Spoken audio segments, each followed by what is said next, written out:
Hello everyone, this is Defense Politics Asia and this is the Battlefield Analysis. So this is an entirely new series that I have been thinking and planning for weeks already, and I never really had a chance to really do it because there is a lot of preparation work that I need to sort out and think about how do I actually convert data from the SIP the full mapping, which looks like this. This is the full mapping, which I think can be super intimidating to the people who are not used to the DPA's reporting and didn't follow along the journey that go from no icons to a lot of icons to something like this.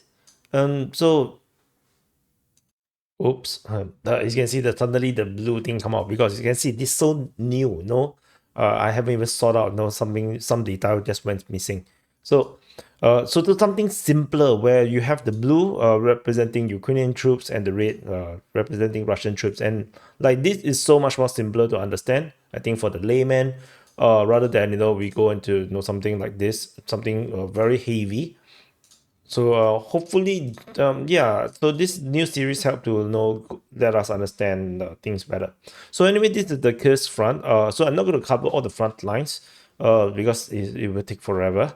So this is going to be the Kursk front battlefield analysis, and hopefully this works well. And I will do more of the other front lines, and and we shall see how this goes. And so this is the front line situation, and we can actually go into the 3D mapping with this. Actually, I need to refresh. So let's do this again. Hopefully the blue will come out this time round.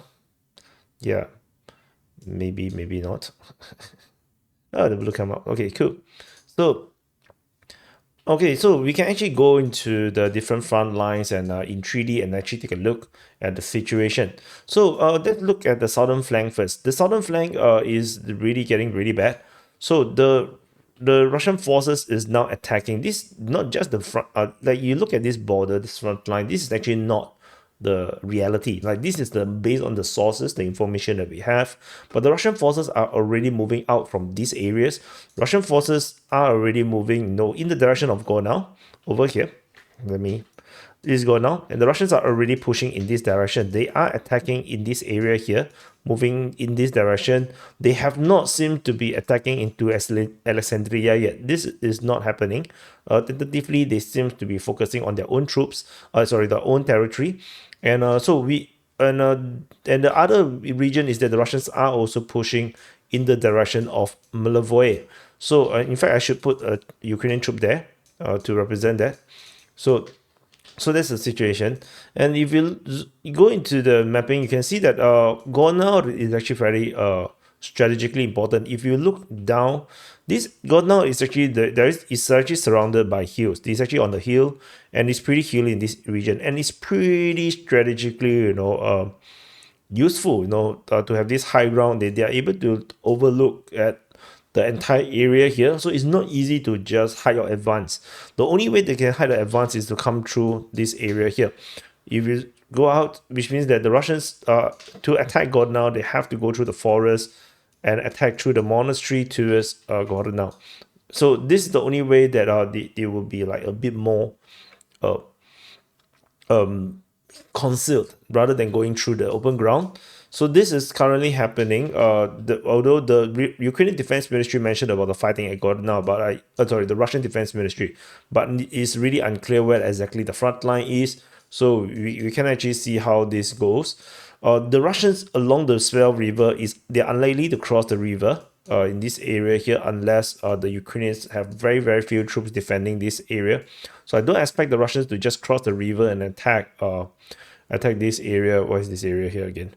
What's the name of this area? Goevo, sorry. Yeah, I don't expect them to just attack into Goevo just like this. I don't think this is going to happen. I think they will be going on a flanking operation. Like I mentioned in the situation report, it's likely to be in this fashion.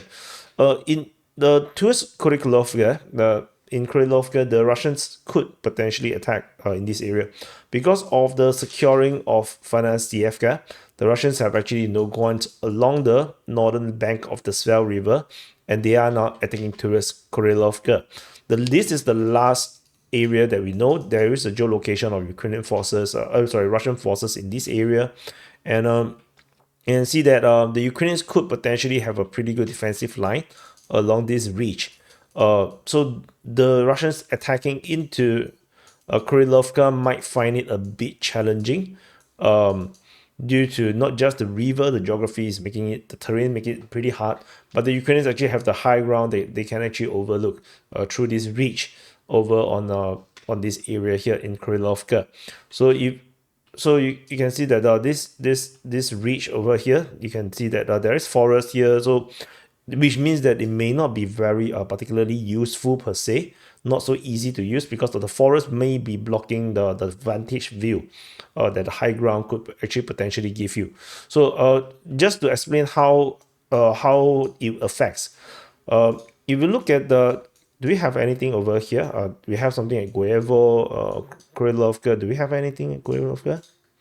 No. So let's for example, we go into this area here, just off Guevo. This is the high ground.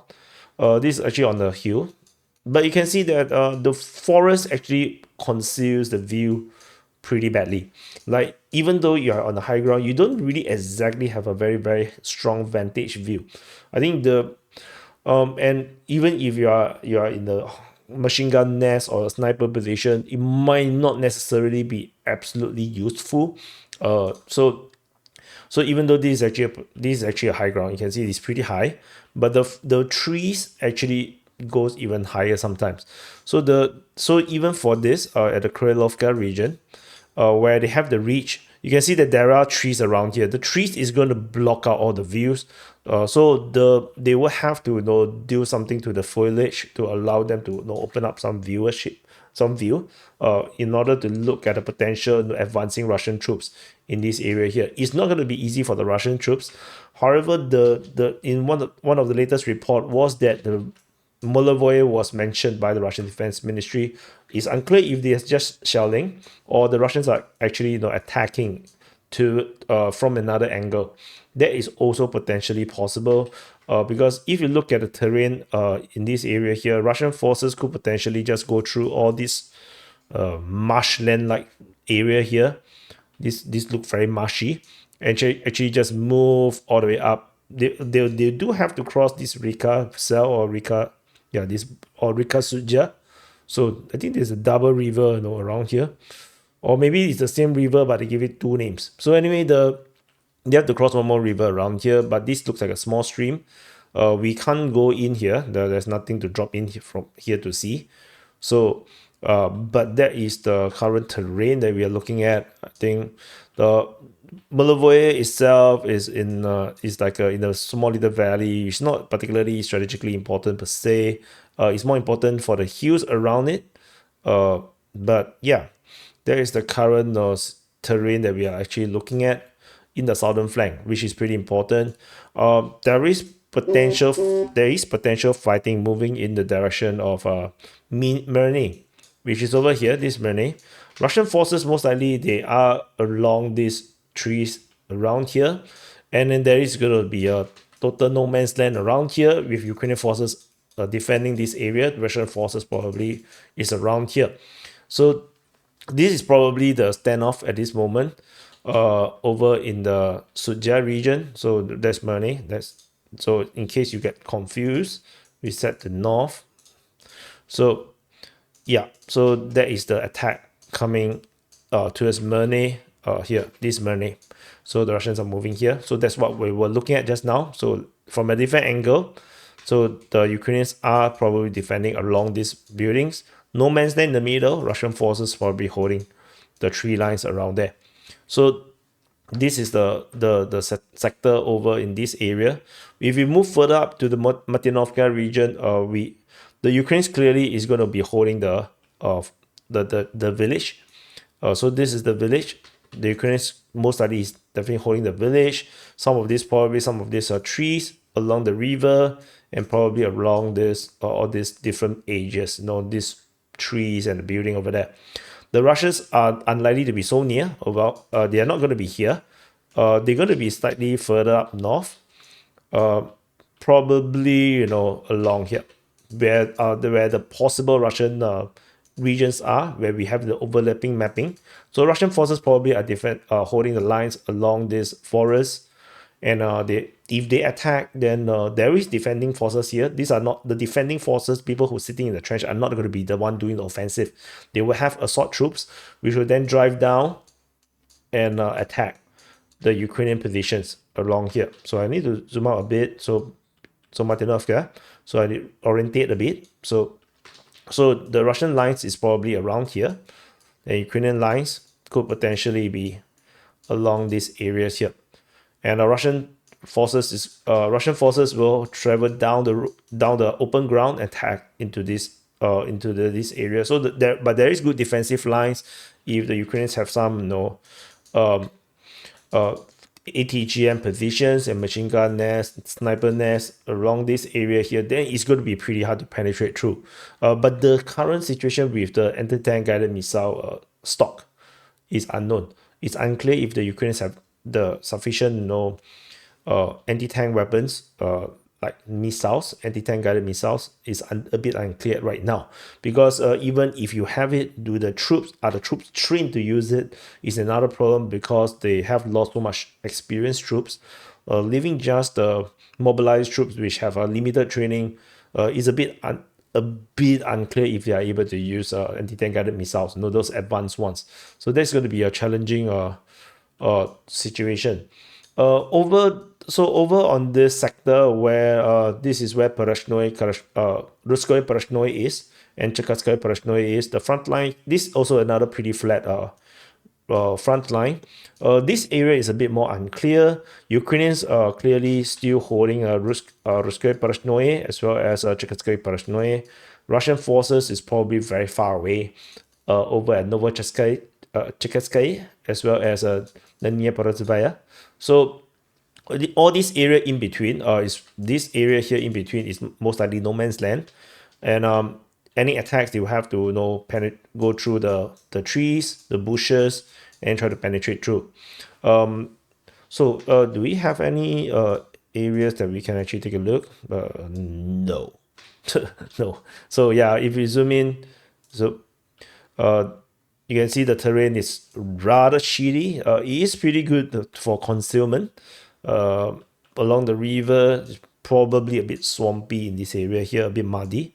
But it's all snow right now, so everything is frozen, so it's not that bad. Yeah, they will be able to travel through, and then yeah, so that's the current situation in this sector. Over in this the other northern part, so that is the northeast or eastern flank. The other northern flank, this is a bit more complicated, because the front line is pretty unclear. There is potential Russian forces still holding out in Malaya Lognia, and there is fighting reported over this area here. I can't remember what's the town over there. Pograbki. There was previous reports of fighting reported at Nadia and Nadinov, and Russian forces have advanced in this area here. They have been geolocated in this sector.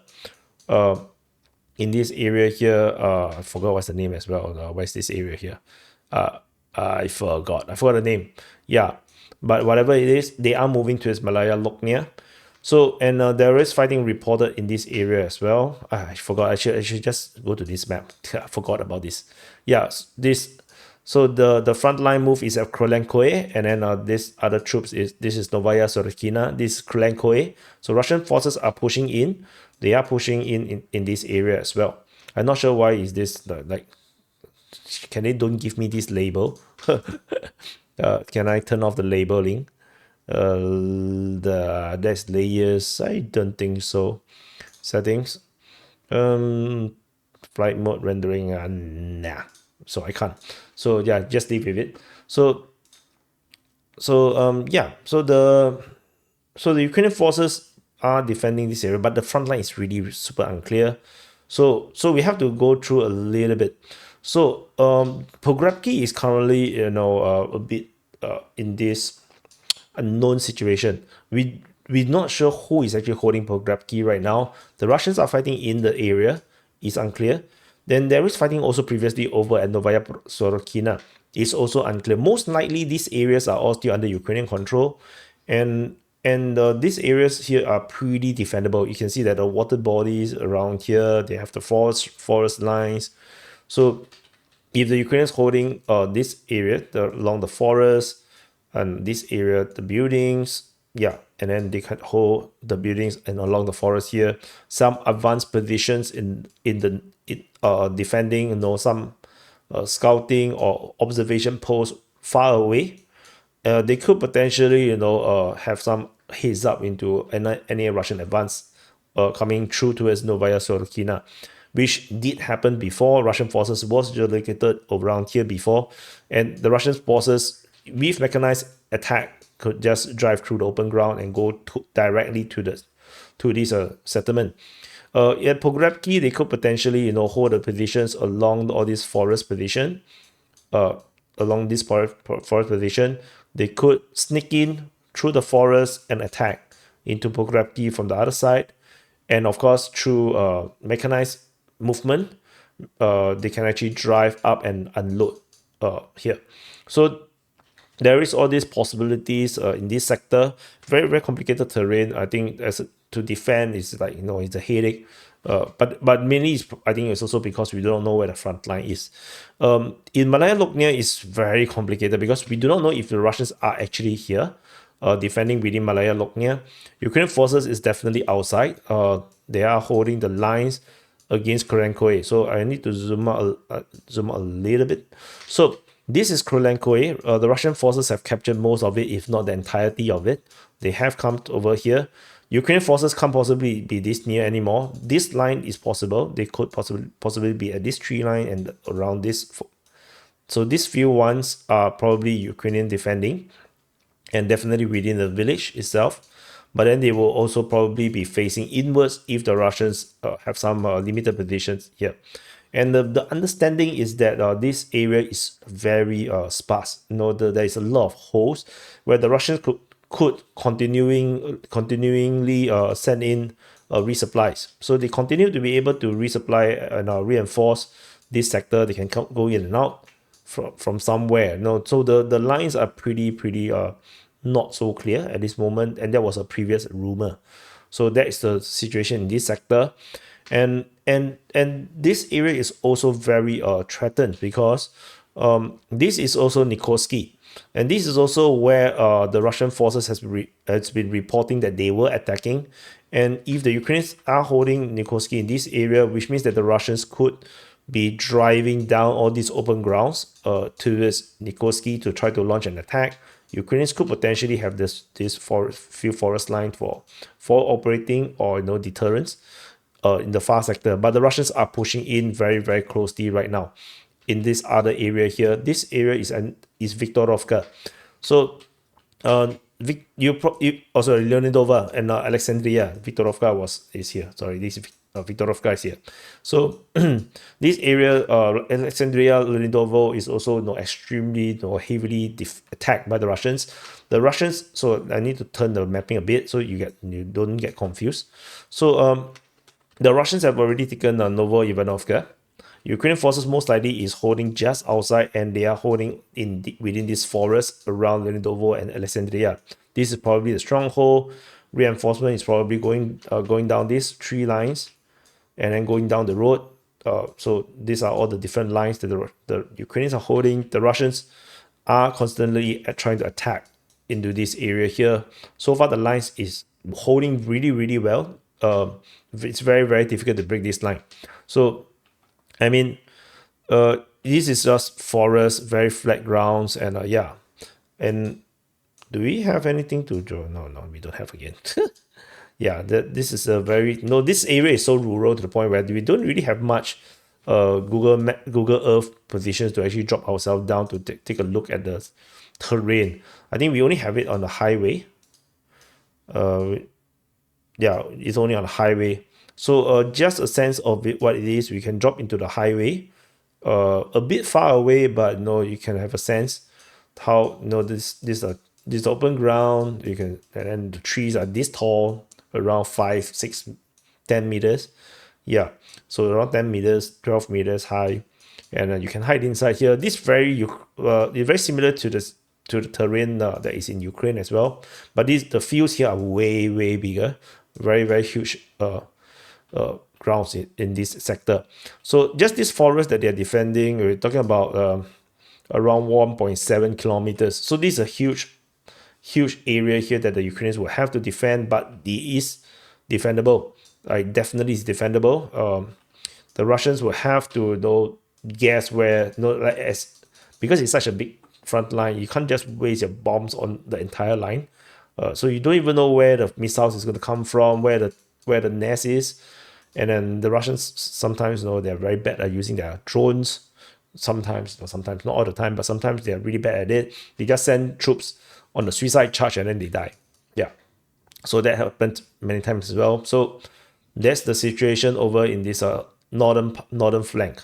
So in the eastern flank, on the western flank, we have the Nikolaevo Darino, and then we have the Lebedevka, and this is what it's called, Svidiklovo situation.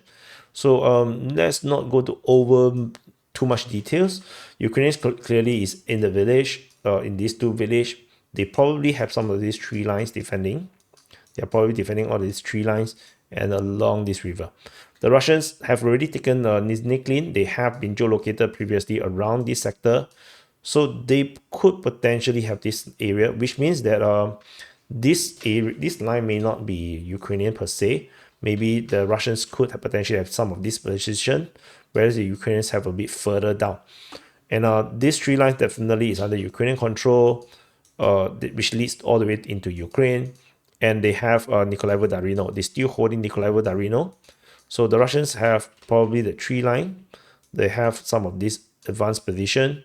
Very tight front line around here. And yeah, so that's the current situation. Previously, the Russian armor just drive all over the place in this sector. And you can see, based on this configuration, of the trees where there's basically interlocking fortifications, like the everyone is covering each other. It's very hard for troops to actually attack this kind of position, because anytime you attack, fire can come from the other direction. It's going to be pretty complicated, and probably this is the reason why this front line has not really changed for some time, and which also means that the people defending in this sector is slightly better trained. They know what they are doing, and which is why the Russians are stuck. So however, is this sector, while it's holding pretty well, the northern flank is slowly cracking, and the southern flank is definitely totally compromised. So this is what we were talking about. So the sector here in the south is definitely the weak spot for the Ukrainians right now. Otherwise, this north and eastern part is starting to crack, particularly over in this northern part, and because of the fall of the Kruglenkoe. The fall of Kruglenkoe is pretty devastating. I think tactically you can see how a simpler defensive position. So you have to go back here again. It could potentially have a much more easier defendable position. Like with this, you can hold back the Russians, in a lot of places, But now that they have lost this, now this has become, Russian. The Russian lines has become much more, it made it way more complicated for the Ukrainians right now. So the Ukrainians have to defend like this kind of lines. You can see how much more complicated it is for the Ukrainians right now compared to previously. They could just have this position, and it can hold back that much Russian positions. So yeah, this is pretty strategic, for us a feature, but they have lost it. So this is what it is. So anyway, this is the battlefield analysis for the Kursk front. I plan to do more of this for all the different front lines. So let me know what you think in the comments. It's a very different kind of video, and this a bit more not so time sensitive, because I don't think they are going to just blitz through all the different front lines. We can definitely analyze the different areas a bit more and understand the latest situation as things develops. So anyway, thank you for watching. Press the like button, subscribe, and I'll see you guys in the next update.